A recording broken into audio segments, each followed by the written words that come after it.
Differentiation जिसके बारे में हमने ऑलरेडी डिस्कस कर रखा है। डिफरेंशिएशन के अंदर हमने अपने प्रीवियस वीडियोस में डिस्कस किया था कि किस तरीके से डेरिवेटिव्स फाइंड करते हैं, और आज हम अपने इस वीडियो में डिस्कस करने वाले हैं इंटीग्रेशन के बारे में। और इंटीग्रेशन डिफरेंशिएशन का इनवर्स प्रोसेस है जिसे हम रिवर्स प्रोसेस भी कहते हैं। So, hello students, this is me Akriti from your very beautiful channel Hard Up Study, and I hope all of you are doing good and your study is also going well. So, आज मैं आप लोगों के लिए class 12 math से integration chapter लेकर के आई हूँ, जिसे हम काफी डिटेल में डिस्कस करने वाले हैं। इस इंटीग्रेशन चैप्टर के अंदर हम दोनों ही पार्ट इंटीग्रेशन के डिस्कस करेंगे, whether it is definite integral और इनडेफिनाइट इंटीग्रल। और इस दोनों ही topic means differentiation as well as integration की मैं बात कर रही हूं। इंटीग्रेशन और डिफरेंशिएशन मिला करके आपके बोर्ड एग्जाम में 44 मार्क्स के क्वेश्चन आने वाले हैं, तो आप इस दोनों ही चैप्टर को स्किप करना बिल्कुल अफोर्ड नहीं कर सकते हैं, क्योंकि एटलीस्ट 44 मार्क्स आपके हाथ में होने चाहिए अगर आप ये दोनों ही चैप्टर को अच्छे से प्रिपेयर कर लेते हो। तो चलिए इसी के साथ हम अपने आज के वीडियो को शुरू करते हैं और सीखते हैं इंटीग्रेशन।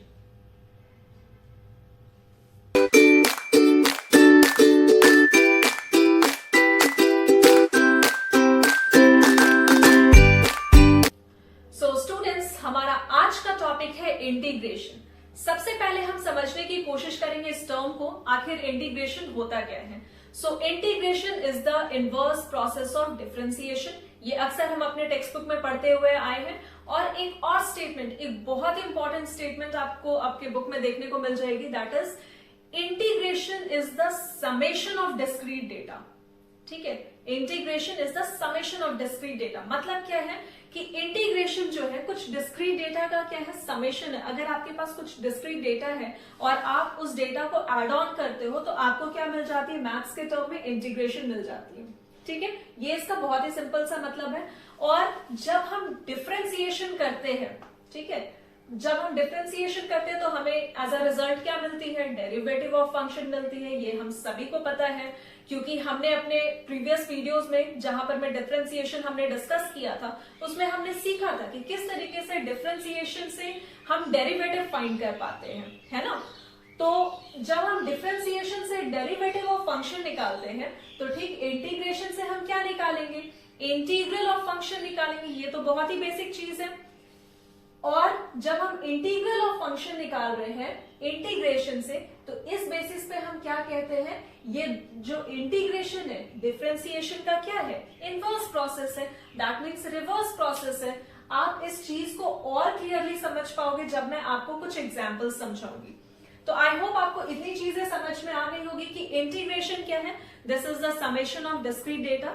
जैसे हम जब हमारे पास डिस्क्रीट डेटा होते हैं और हम उसको एड ऑन करते हैं तो हमें क्या मिल जाती है, मैथ्स के टर्म में इंटीग्रेशन मिलती है।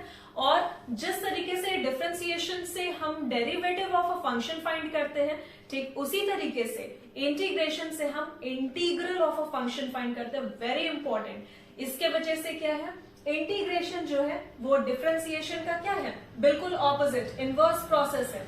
ठीक है, अभी इंटीग्रेशन जो है कितने पार्ट्स में डिवाइडेड है, तो 2 पार्ट्स में डिवाइडेड है।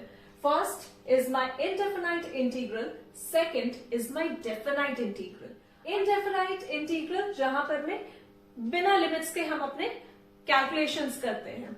डेफिनाइट इंटीग्रल जहां हम लिमिट्स के यूज करते हैं, दैट मीन्स वहां पर अपर लिमिट और लोअर लिमिट दोनों होंगे। ये एक्चुअली क्या होते हैं, धीरे धीरे धीरे मैं आप सभी को बताऊंगी, बट अभी मैं आपको एक ही बार में कंफ्यूज करना नहीं चाहती हूँ। ठीक है, तो इनडेफिनाइट इंटीग्रल के अंदर क्या है कि वहां पर में किसी भी तरीके के लिमिट्स को यूज नहीं की जाती है, और डेफिनाइट इंटीग्रल के अंदर लिमिट्स की यूज की जाती है। बस अब अभी के लिए बस इतना ही समझो। अब जब इनडेफिनाइट इंटीग्रल हम लिखते हैं तो उसके फॉर्मेट क्या होते हैं, तो फॉर्मेट आपके सामने पहले तो इंटीग्रेशन का ये साइन है, ये जो सांप टाइप का दिख रहा है ना, this is the sign of integration. ठीक है, ये fx है और dx है। अब ये fx क्या है, this is called integrand. Okay, this fx is called integrand. That means जिस भी पार्ट का हम इंटीग्रेशन करते हैं हम उसे क्या कहते हैं, इंटीग्रेशन के अंदर इंटीग्रैंड कहते हैं। ठीक है, this is the sign of integration, this fx is called integrand. Simple सा मतलब है कि जिस भी पार्ट का हम इंटीग्रेशन कर रहे हो उसे हम क्या कहेंगे, इंटीग्रैंड कहेंगे। और इसके रिजल्ट में क्या मिल रहे हैं, एफ मिल रहे हैं। और इस एफ को हम क्या कहते हैं, एंटी डेरिवेटिव कहते हैं, इंटीग्रल कहते हैं, या फिर प्रिमिटिव भी कहते हैं। ठीक है, इस एफ को हम क्या कहते हैं, एंटी डेरिवेटिव कहते हैं, इंटीग्रल कहते हैं, या फिर प्रिमिटिव भी कहते हैं। अब जब हम इनडेफिनाइट इंटीग्रल की बात कर रहे हो तो यहां क्या लिखा गया, this indefinite integral is used without upper and lower limit. तो आप देखो यहां पर में एक इंटीग्रेशन का साइन है, दूसरे साइड फंक्शन का क्या हो रहा है, डिफरेंशिएशन हो रहा है, और उसके बाद आपको एक एंटी डेरिवेटिव मिल रही है। लेकिन इस एंटी डेरिवेटिव के साथ ये सी क्या लिखा गया है, so this is the only sign, this C is the only sign कि आप अगर किसी भी इंटीग्रल के अंदर c एज अ कांस्टेंट लगाते हो तो आप वहां से समझ सकते हो कि वो कैसा इंटीग्रल होगा, तो वो इनडेफिनाइट इंटीग्रल होगा। क्लियर है? आपको जिस भी इंटीग्रल के पास c लगी हुई दिखे तो दैट मीन्स वो हमारा कौन सा पार्ट है इंटीग्रेशन का, इनडेफिनाइट इंटीग्रल का पार्ट है। वही अगर जब हम डेफिनाइट इंटीग्रल की बात करते हैं तो again sign of integration F x dx, जिसे हम डिफरेंशिएट कर रहे हैं, ये भी यहां पर में क्या है, इंटीग्रैंड है, करेक्ट। और यहां पर मैं आप देख पा रहे हो इस इंटीग्रेशन साइन के पास ए और बी लिखी गई है। ये ए और बी क्या है, तो ये जो ए और बी है ना, ये ही एक्चुअली में क्या है, लिमिट है। इसे हम क्या कहते हैं, लिमिट्स कहते हैं। दैट मीन्स ये जो ए है इसे हम क्या कहेंगे, this is lower limit and this B is upper limit. I hope आप सभी लोग ऐसा कैलकुलेशन फिजिक्स में भी करते हुए आ रहे हो, करेक्ट। तो आप सभी लोग अवेयर हो कि लिमिट्स कैसे यूज करते हैं, बट फिर भी मैं आपको ये यहाँ सारी चीजों को बहुत ही बेसिक से समझाने वाली हूँ। So be very attentive, okay students. So students please note down everything very clearly in your notebook, then we will proceed for the few question. अभी अभी थोड़ी देर पहले हमने डिस्कस किया था कि integration is the inverse process of differentiation. तो चलिए अब उसको हम समझ लेते हैं कि आखिर इंटीग्रेशन डिफरेंशिएशन का इनवर्स प्रोसेस कैसे है। अगर मैं आपको एक एग्जांपल दूं, डिफरेंशिएशन के अंदर हम सभी को पता है D by D x of sine x का वैल्यू क्या होता है, this is nothing but cos x, correct. आप जितने भी स्टूडेंट्स अभी तक डिफरेंशिएशन पढ़े होंगे, आप सभी को यह पता होगा कि D by D x of sine x is cos x. और जो स्टूडेंट्स अभी तक डिफरेंशिएशन नहीं पढ़े, प्लीज जा करके पढ़े, क्योंकि इंटीग्रेशन के अंदर डिफरेंशिएशन बहुत ही इंपॉर्टेंट रोल प्ले करती है। और अगर आप नहीं पढ़े हो तो लिंक डिस्क्रिप्शन में दी गई है, आप जा करके एटलीस्ट बेसिक कंसेप्ट क्लियर करके तब इस वीडियो को देखें, ताकि आपको अच्छे से इंटीग्रेशन समझ में आए। ठीक है स्टूडेंट्स, तो चलिए D by D x of sine x is cos x. अगर मैं आपसे कह रही हूं कि आप इस कॉस एक्स का क्या करो, इस कॉस एक्स का इंटीग्रेशन करो, ठीक है। D by D x of sine x अगर आप करते हो, मतलब जब डिफरेंशिएशन करते हो आप साइन एक्स का, तो आपको वैल्यू, आपको डेरिवेटिव्स क्या मिलती है, कॉस एक्स मिलती है, सभी को पता है। अगर इसी कॉस एक्स का अगर मैं इंटीग्रेशन कर रही हूं तो मुझे वैल्यू क्या मिल रही है,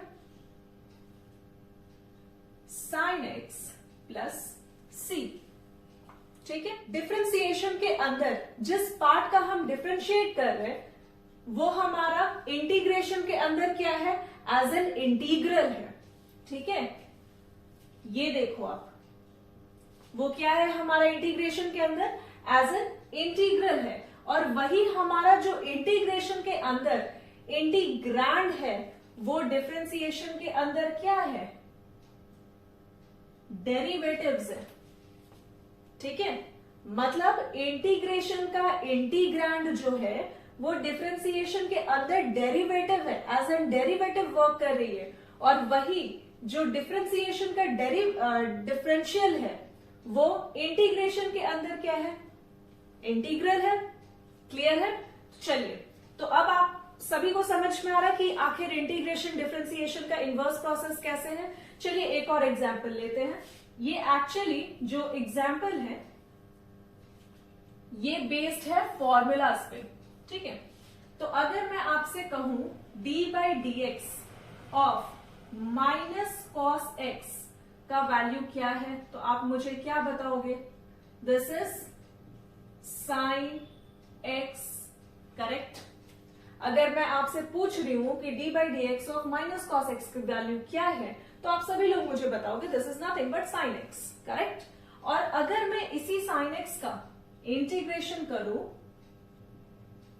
साइन एक्स डीएक्स, तो आपके पास वैल्यू क्या आएगी? फटाफट से बताओ। This is minus cos x plus C. Clear? तो अभी आप समझ पा रहे हो कि आखिर इंटीग्रेशन को डिफरेंशिएशन का इनवर्स प्रोसेस क्यों कहा गया है। तो चलिए अब हम इसी तरीके से इंटीग्रेशन के अंदर डिफरेंशिएशन को कंपैरिजन करते हुए सारे फॉर्मूलाज को पहले देख लेते हैं।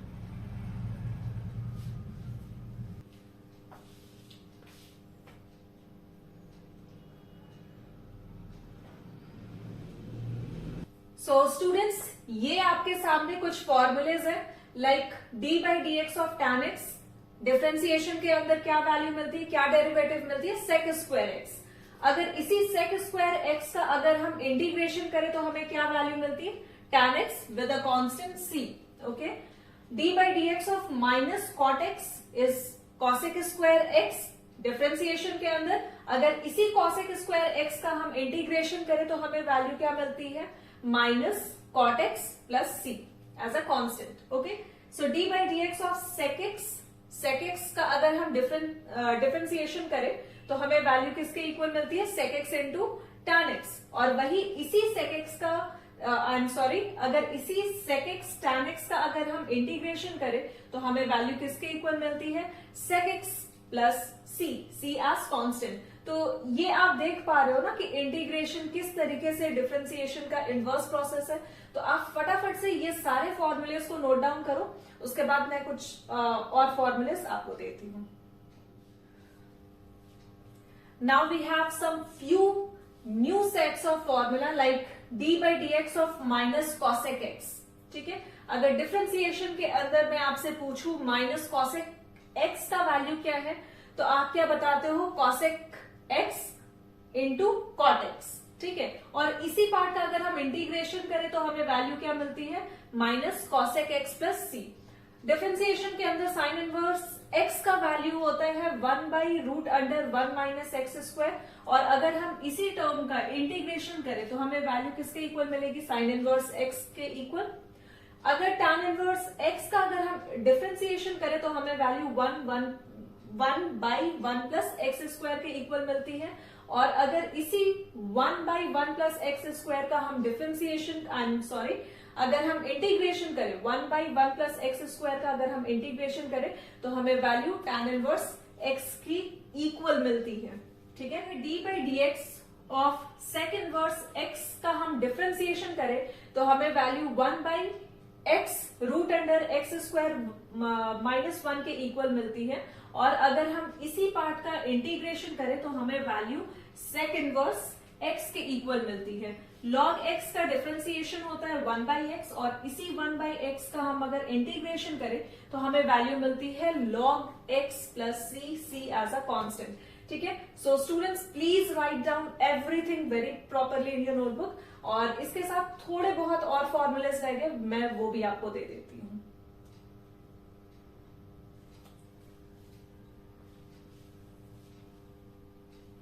D by D x of e का power x equal to e का पावर एक्स। अगर इसी ई का पावर एक्स को हम अगर इंटीग्रेट करें तो हमें वैल्यू ई के पावर एक्स के ही इक्वल मिलेगी। वही अगर डिफरेंशिएट की जाए एक्स के पावर में n प्लस 1 हो और डिनोमिनेटर में भी n प्लस 1 हो तो वैल्यू हमें किसके इक्वल मिलती है? x के पावर n के इक्वल। अगर इसी x के पावर n को हम अगर इंटीग्रेट करें तो हमें वैल्यू किसके इक्वल मिल रही है? x n plus 1 by n plus 1. Okay, then the last one is if I differentiate a का power x by log a तो ये वैल्यू किसके इक्वल मिलती है? a के पावर में x। और अगर इसी पार्ट का हम अगर इंटीग्रेट करें इसी पार्ट को अगर हम इंटीग्रेशन में करें तो हमें वैल्यू किसके इक्वल मिलती है, a के power x by log a plus c के इक्वल। आई होप आपको ये फॉर्मूलेस क्लियर होंगे। तो चलिए इसी पर बेस्ड हम कुछ क्वेश्चंस प्रैक्टिस करते हैं और सीखते हैं what actually integration is all about.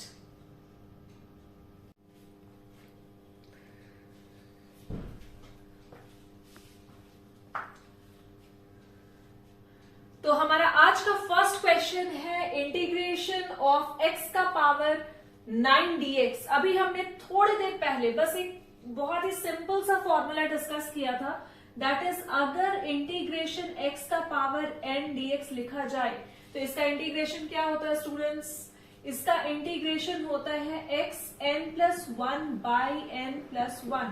Correct, यही अभी हमने सीखा था। तो चलिए फटाफट से इन दोनों क्वेश्चन को इस फॉर्मूले पे अगर हम सॉल्व करना चाहें तो हम कैसे सॉल्व कर सकते हैं। तो आपको यहाँ क्या दिख रहा है कि x का पावर n है, दैट मीन्स x का पावर n ही तो है। अगर x का पावर 9 यहाँ n की जगह लिख दिया गया हो तो क्या आप सॉल्व नहीं कर सकते हो, बहुत आसानी से कर सकते हो। x लिखो और n की जगह पे क्या है आपका वैल्यू 9 है, आप 9 लिखो प्लस 1 करो और बाई में भी क्या करोगे n plus 1, that means n का जो हमारा वैल्यू है किसके इक्वल है, 9 के इक्वल, सो 9 प्लस 1। और आपका इसका आंसर क्या बनता है, x का power 10 by 10। This is the only very simple answer of this question, please note down. हमारा जो सेकेंड क्वेश्चन है that is integration of cube root x। कैसे करेंगे हम इसे इंटीग्रेट, तो सबसे पहले हम इस रूट वाले पार्ट को सॉल्व करेंगे, दैट मीन्स इंटीग्रेशन का साइन लगाएंगे। x के साथ अगर बाहर क्यूब है तो हम इसे क्या लिखेंगे, 1/3 लिखेंगे और dx लिखेंगे। करेक्ट, अब अगेन ये जो 1/3 पावर में दिख रही है ये कुछ इसी फॉर्मेट में नहीं है,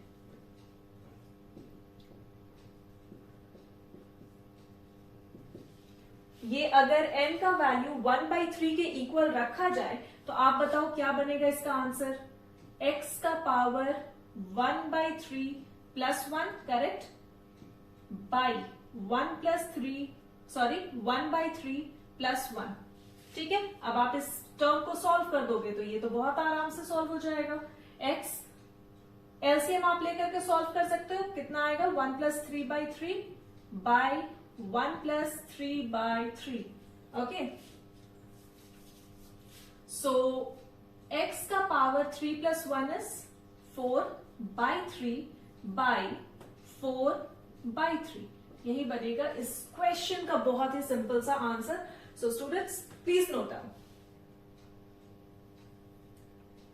सो हमारा नेक्स्ट क्वेश्चन है, थर्ड नंबर क्वेश्चन को हम बाद में करेंगे, पहले हम फोर्थ नंबर क्वेश्चन देखते हैं। Integration of 3x² dx। आप इस क्वेश्चन को कैसे करोगे, इस क्वेश्चन को आप कैसे करोगे सोचो। अभी अभी हमने डिस्कस किया था, जब इस तरीके का पार्ट दिखे, आपको x के पावर में अगर कुछ भी दिखे आप उसे सिर्फ एक ही फॉर्मूला पे यूज करके सॉल्व कर सकते हो, दैट इज x का power n dx is equal to x n plus 1 by n plus 1। Correct, तो अगर यहां पर मैं 3x² dx का इंटीग्रेशन आपसे पूछा जा रहा हो तो आप इस क्वेश्चन को कैसे करोगे, सबसे पहले जो नंबर होते हैं उसको आप इंटीग्रेशन साइन के बाहर निकालो। 3 को हमने इंटीग्रेशन के बाहर निकाला, x² और dx। अब ये प्रॉपर इस फॉर्मेट में आ गए हैं। करेक्ट, तो अब आपको करना क्या है, यहां इस टर्म को हम सॉल्व करेंगे। 3x² को आप कैसे लिखोगे, x 2 plus 1 by 2 plus 1। Correct, 3x का पावर कितना, 2 प्लस 1 इज 3 बाई 3 और प्लस c लगाना बिल्कुल मत भूलना क्योंकि c ही हमारा क्या शो करता है, this is constant of indefinite integral. So please note down.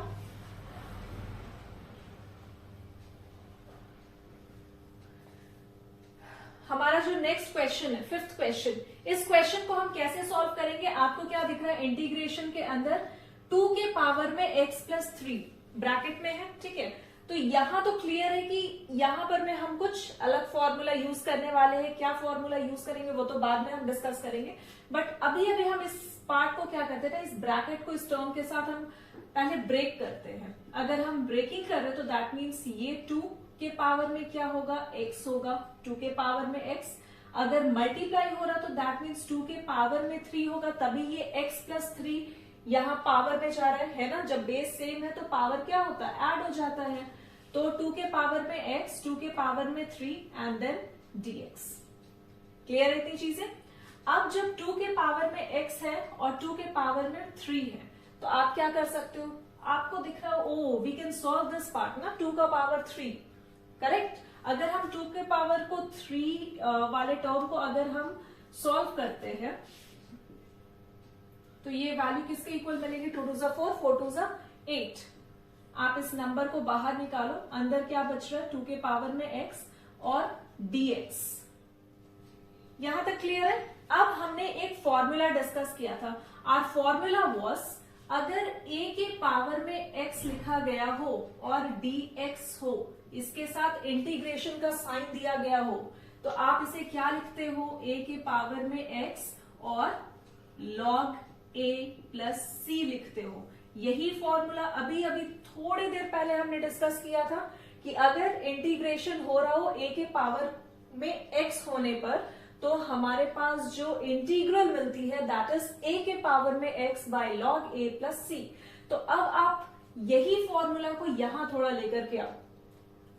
तो आप इस टर्म को कैसे लिखोगे, आप लिखोगे 8 ब्रैकेट में, अभी फिलहाल के लिए मैं कर रही हूं, 2 के पावर में x, दैट मीन्स 2 के पावर में x by log 2 plus c। अगर आप आंसर यहां भी रखते हो तो परफेक्टली करेक्ट है। और अगर आप इस टर्म को 2 के पावर में x plus 3 by log 2 plus c लिखते हो तो ये आंसर भी बिल्कुल करेक्ट है। अब आप कंफ्यूज हो रहे होंगे कि यहाँ 2 का पावर x प्लस 3 किस तरीके से लिखा गया है। तो यहां आप देखो R value was 8, that means 2 के पावर में 3 है ना, और ये दोनों ही टर्म क्या हो रहे हैं, न्यूमरेटर न्यूमरेटर क्या है तो मल्टीप्लाई हो रहे हैं, और जब मल्टीप्लाई हो रहे हैं तो दैट मीन्स बेस सेम है, पावर क्या होंगे, ऐड हो जाएंगे। तो आप इस क्वेश्चन को लिखो, उसके बाद हम चलते हैं अपने नेक्स्ट क्वेश्चन की तरफ। तो ये क्वेश्चन हमारा इस वीडियो का लास्ट क्वेश्चन है, और इस क्वेश्चन में अभी तक आप जितने भी 2-3 फॉर्मूले सीखे हो इसको यहां पर में इम्प्लीमेंट करने का टाइम आ चुका है। तो आपको इस क्वेश्चन में क्या दिख रहा है, 5x क्यूब प्लस 2x के पावर में -5 minus 7x plus 1 by root x plus 5 by x, पूरे टर्म का आपको इंटीग्रेशन करना है। तो अब हम इस क्वेश्चन में क्या कर सकते हैं, सोचो आप। यहां पर मैं आपको इंटीग्रेशन का साइन तो फॉर श्योर देना है।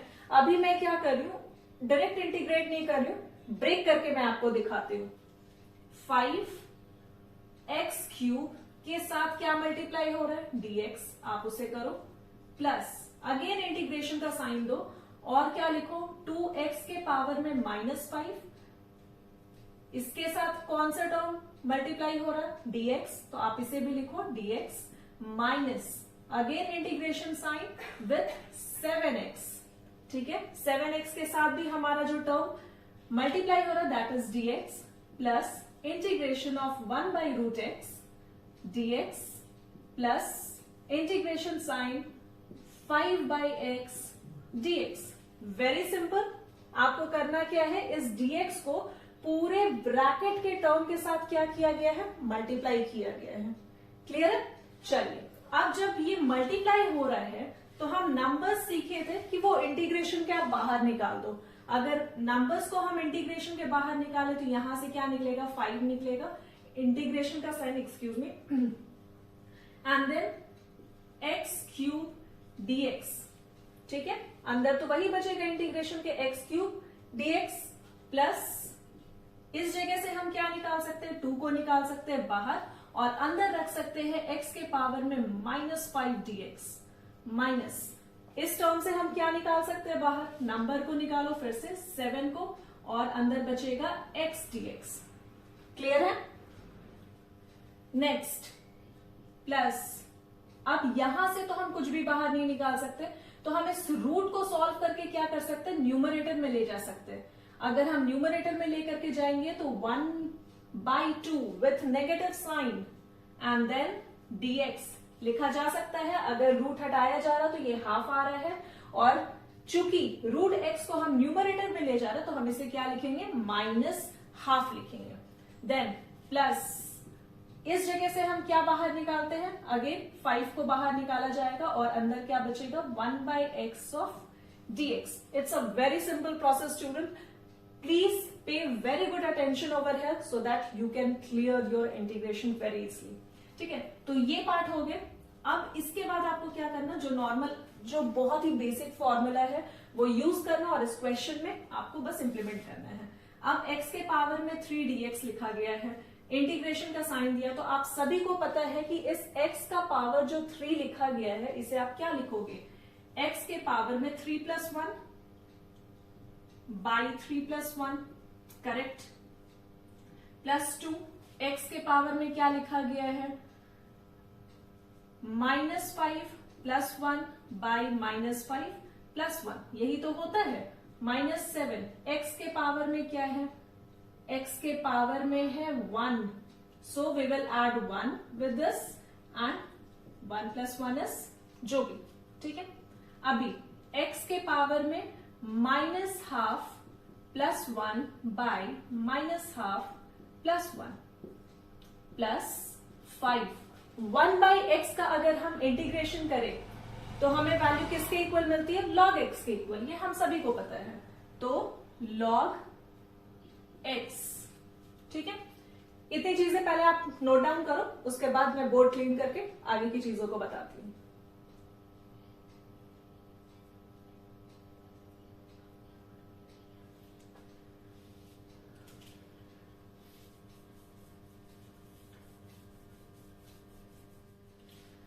इस पार्ट के बाद अब हम क्या कर सकते हैं, हम बहुत ही इजीली 5 x के पावर में कितना है, 3 + 1 इज 4/4